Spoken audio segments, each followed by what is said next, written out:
Dando continuidade ao nosso estudo, refletindo a vida, né, onde estamos fazendo uma breve reflexão no livro de Eclesiastes, você que está nos acompanhando, está percebendo que o autor parece até ser um pessimista, uma pessoa assim que não vê nenhum horizonte, mas é o contrário.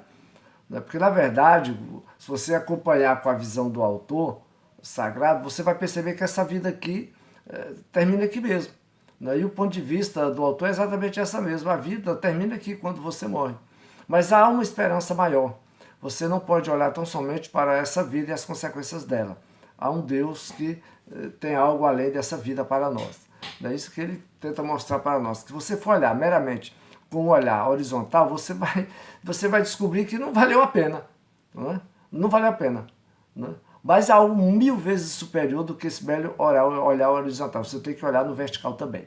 Porque aí é onde você vai contemplar as maravilhas de Deus para a sua vida e o porquê de tudo, certo?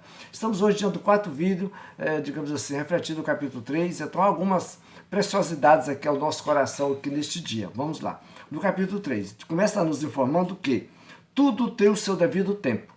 O versículo 1, tudo tem o seu tempo determinado e há tempo para todo o propósito debaixo do céu. Pronto, você sabendo disso, você não adianta você andar exasperado aí, desesperado. Aí eu tenho que conseguir isso, eu tenho que fazer aquilo, eu tenho, e de repente você não tem nem tempo para o eu tenho.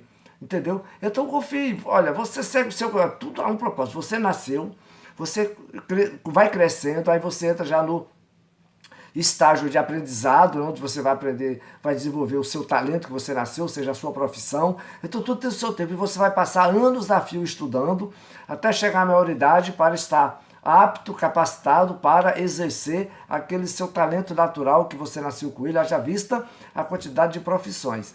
E aí você consegue dar continuidade. Daqui a pouco, nessa continuidade, você já se sente preparado para, digamos assim, ir atrás da sua outra metade, atrás do seu cônjuge, e aí você constitui a família, e assim vai o processo natural. E tudo isso requer um tempo. Não adianta você querer se precipitar ou querer dar passos além daquilo que não é, digamos assim, que o tempo não permite. Você fazendo tudo isso com sabedoria e discernimento, você vai chegar lá com seus 40 anos por aí, totalmente, digamos assim, conquistando ou realizando todos os seus projetos. Talvez, financeiramente falando, não esteja, digamos, daquilo que você imaginaria estar, naquela posição, digamos assim, financeira, mas você com certeza estará feliz naqueles seus propósitos, dessa sua caminhada. Então, há um tempo para tudo. Então, você não adianta se desesperar. Você viva o seu tempo de infância, o seu tempo de adolescência, o seu tempo de estudo, o seu tempo de adulto, que aí chegam-se as responsabilidades, você sabe que você vai ter que trabalhar, você vai ter que sair da casa do seu pai, você vai ter que buscar o seu cônjuge, você é um homem, você vai buscar a sua esposa, você vai constituir uma nova família, e aí o caminho segue. Você vai passar toda aquela carga de informações que você teve familiar para os seus filhos, e aí as gerações vão o quê? Só se renovando, mas os princípios continuam os mesmos.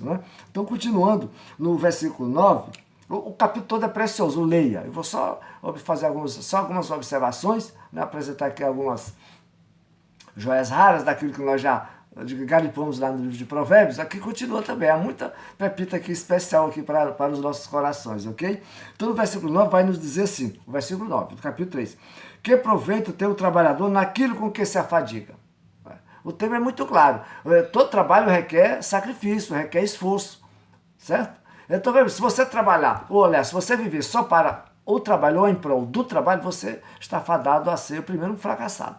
Porque você nunca estará, ou nunca se satisfará com o seu trabalho, entendeu?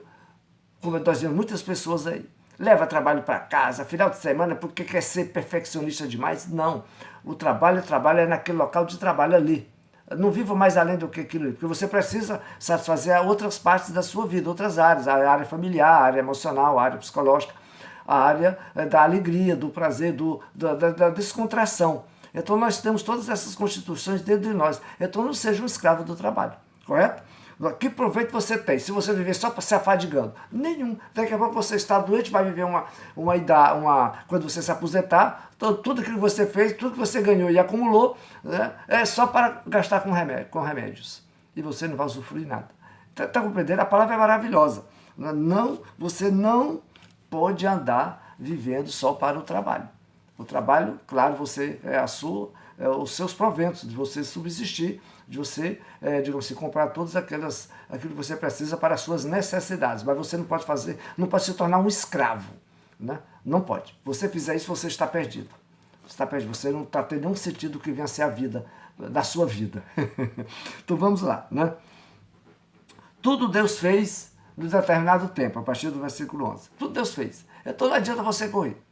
Vá devagar e caminhando sempre. Você vai chegar lá, não tem a menor dúvida disso. Temos o segundo ponto, versículo 15. Vai nos dizer assim, ó. O que já foi e o que há de ser também, já foi. Deus fará renovar-se o que se passou. E a verdade é essa. Desde o homem lá no Jardim do Éden, desde que ele saiu dali, é sempre a mesma coisa. Os ciclos, né, do tempo, sempre, as estações dos devidos tempos, a produção dos devidos tempos, as chuvas dos devidos tempos, o sol de dia, a lua de noite, nunca mudou nada. Né? Simplesmente as pessoas vão nascendo, crescendo e morrendo, e o ciclo da vida continua, até um dia que Deus achar que isso aqui já está bom e acabar com isso, como de fato irá acontecer. Né? Então vejam bem, então até lá, confira isso aqui. Né? Confia isso aqui. Você vê que o homem não cria nada novo. O homem não criou nada do nada. Só quem criou nada do nada se chama Deus, ex nihilo. Só Deus fez isso. O homem simplesmente ele vai pegando aquilo que Deus já criou e vai transformando e dizendo que foi ele que inventou nada, tudo está lá. Ele não faz nada do nada. Isso aqui não existia. Eu criei essa partícula, eu criei seja lá o que foi, e a partir daqui, nada disso. Tudo já está na natureza. Certo? Então o homem não cria nada, ele só transforma. E nós precisamos ficar atentos a isso. E há muita gente aí batendo no peito, eu sou Deus, porque eu fiz isso, fez nada, você está só transformando. Né? Podemos dizer que o conhecimento humano é uma indústria de transformação, meramente isso, nada de criação. Só Deus é que criou. Então no versículo 5 vai nos dizer o quê? Deus vai prover tudo. Então você não precisa, no versículo 15, perdão, você não vai precisar andar desesperado, né? Afadigando-se inutilmente. Siga o seu caminho tranquilo, fazendo o que precisa ser feito com responsabilidade.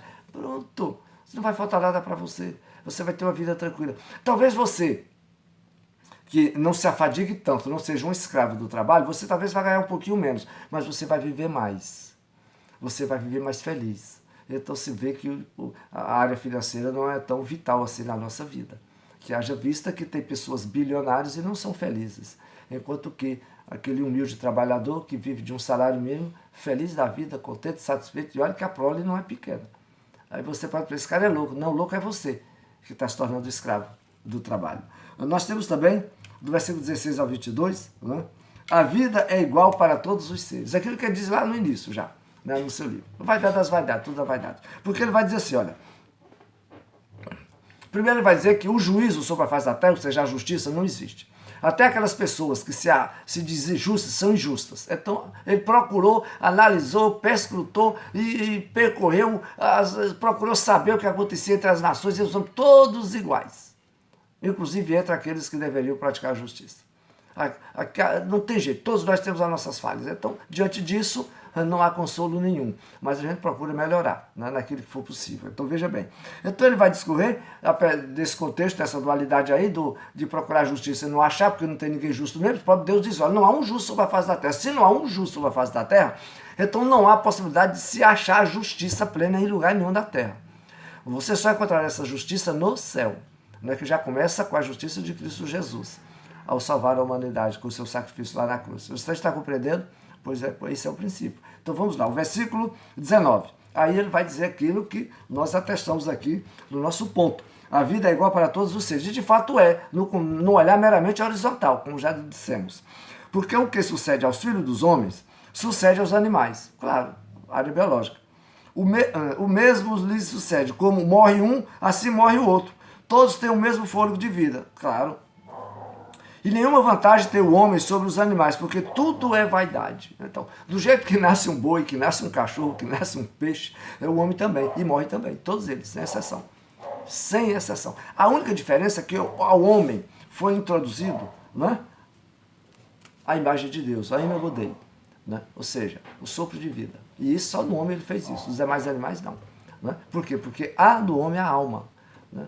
Apesar do termo se usar alma, mas isso aqui é meramente da condição humana, como ser vivente. Mas nós estamos falando daquela alma do psique, aquilo lá do íntimo da nossa mente, que somos um dos seres que pensamos e racionalizamos. e tomamos decisões. Correto? Então veja bem, então ele está nos dizendo aqui, então se você for olhar para a sua vida meramente nesse olhar horizontal, você não é diferente de um boi, de um cavalo, de um animal irracional.